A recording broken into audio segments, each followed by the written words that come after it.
जलजीवन योजना रखडल्याने पहिली ग्रामस्थ संतप्त. पाण्यासाठी महिलांची वणवण.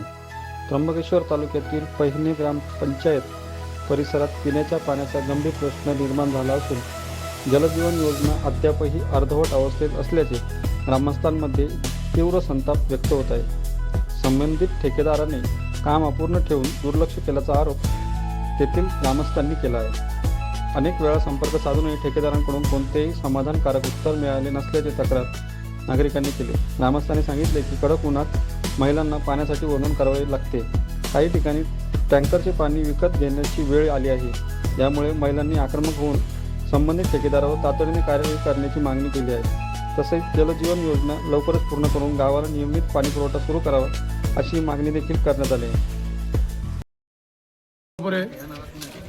मी पहिने गावचा रहिवासी आहे, पण माझ्या गावात 3 वर्षापासून पाण्याची जी योजना चालू आहे जलजीवन मिशन, तर त्या योजनेचं अजून 3 वर्ष झाले पाण्याचा थेंब नाही गावात आलेला. ठेकेदाराला बोलल्या गेलं, ठेकेदाराला म्हटलं काय कशामुळे काम थांबवलंय, काय अडचण आहे तर आम्हाला येऊन सांग, काय तुला प्रॉब्लेम आहे. तो डायरेक्ट आरारवीची भाषा करतोय आणि तो म्हणतो अधिकाऱ्यांना विचारा. मग आम्ही जायचं नेमकं कोणाकडे, त्याच्यामुळे आता ही आमची मीडियाच्या समोर आम्ही बाजू मांडतोय आणि आम्हाला न्याय मिळवून पाणी आमच्या गावात यावा.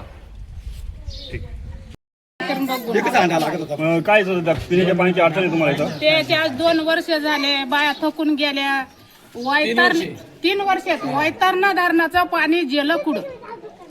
आणि हे गावाची जर हालत आली, एवढ्या बाया मराया आल्या पाणी वाहून वाहून, तरी जर तुम्ही झोपेल्यात मग तुम्ही कामा घ्या त्या ठेकेदारी, हे व्यवस्थित करा, गावाला पाणी पाजा, मग आमची तुम्ही आमची पाठवत ठोकू बरं का. पण आज आमचे जर आत्म्याचा तुम्ही तळतळाट जर सांभाळला तर देव तुम्हाला चांगली जागा दे, वाईट जागा देणार नाही. किती बायांचा आत्मा तळाळतो, गुडघं कोपर फुटून गेलं बायांचं भरून भरून. कोणाच्या घरी हाय, कोणाच्या घरी नाही, इकत आहे बाया पाणी घेऊन पाठ्यात, तरी जर पाणी पुरून राहिलं नाही, मग या गावामध्ये हाय काय नाही काय हे तरी मग सांगून दाखवा ना तुम्ही.